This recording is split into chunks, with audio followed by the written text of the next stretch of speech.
Lettre de Paul à Tite. Chapitre 1. Moi, Paul, je suis serviteur de Dieu et apôtre de Jésus-Christ. Dieu m'a chargé d'amener à la foi ceux qu'il a choisis. Il m'a chargé de leur faire connaître la vérité pour qu'ils vivent en étant fidèles à Dieu. Ainsi, ils peuvent espérer la vie avec Dieu pour toujours. Dieu, qui ne ment pas, nous a promis cette vie depuis toujours. Au moment fixé, Dieu, notre Sauveur, a communiqué sa parole à travers le message qu'il m'a confié et qu'il m'a commandé d'annoncer. Tite, c'est à toi que j'écris. Tu es pour moi un vrai fils dans la foi qui nous unit.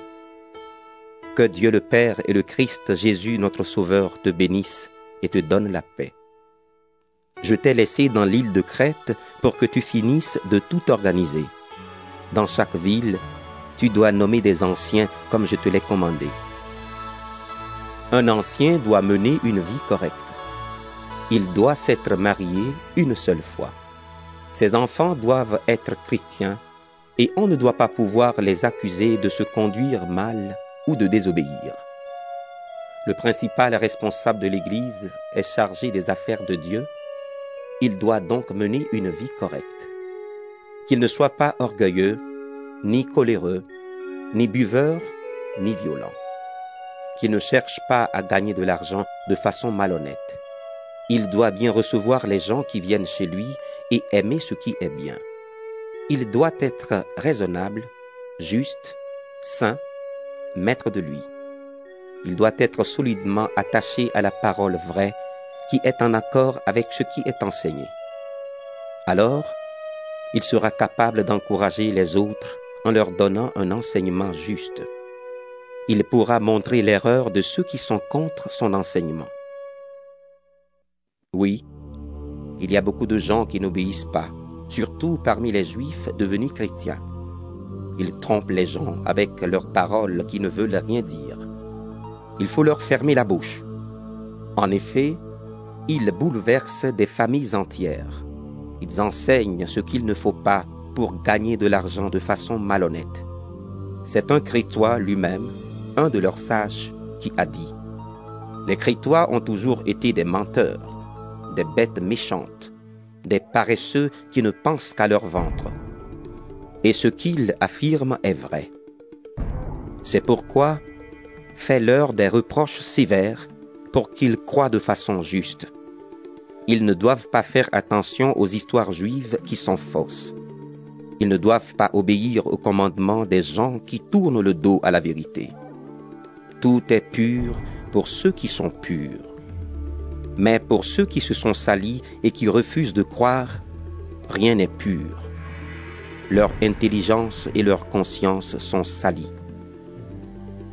Ils affirment qu'ils connaissent Dieu, mais ce qu'ils font prouve le contraire.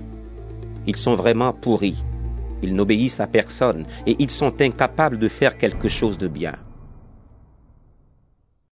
Tite, chapitre 2. Mais toi, dis ce qui est en accord avec l'enseignement juste. Demande aux hommes âgés d'être sobres, respectables, raisonnables, solides dans la foi, dans l'amour et la patience.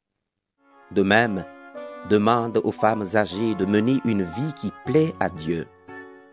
Elles ne doivent pas dire du mal des autres, ni être esclaves de la boisson. Qu'elles enseignent ce qui est bien. Qu'elles apprennent donc aux jeunes femmes à aimer leurs maris et leurs enfants, à être des personnes raisonnables et pures. Elles doivent s'occuper de leur maison, être aimables, obéir à leur mari. Alors on ne pourra pas dire du mal de la parole de Dieu. Encourage aussi les jeunes gens à être raisonnables. Toi-même, donne en toute chose l'exemple d'une bonne conduite. Sois sincère et sérieux quand tu enseignes. Que tes paroles soient justes pour qu'on ne les critique pas. Ainsi, nos ennemis ne trouveront aucun mal à dire de nous et ils seront couverts de honte. Il faut que les esclaves obéissent à leurs maîtres en toutes choses. Ils doivent chercher à leur plaire en évitant de se disputer avec eux et de les voler. qu'ils soient toujours parfaitement fidèles à leur maître.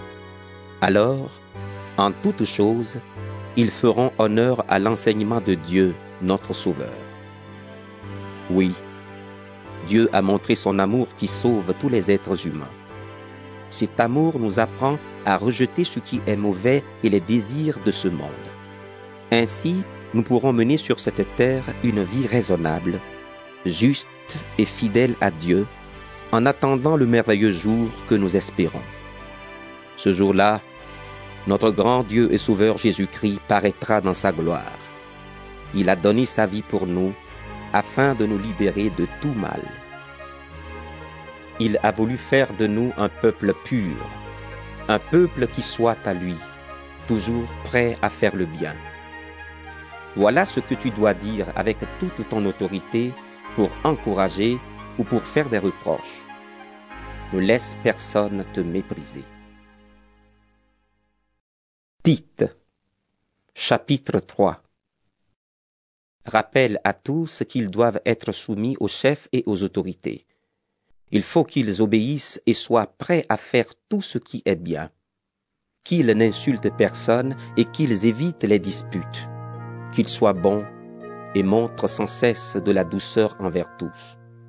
Autrefois, nous ne comprenions rien, nous non plus.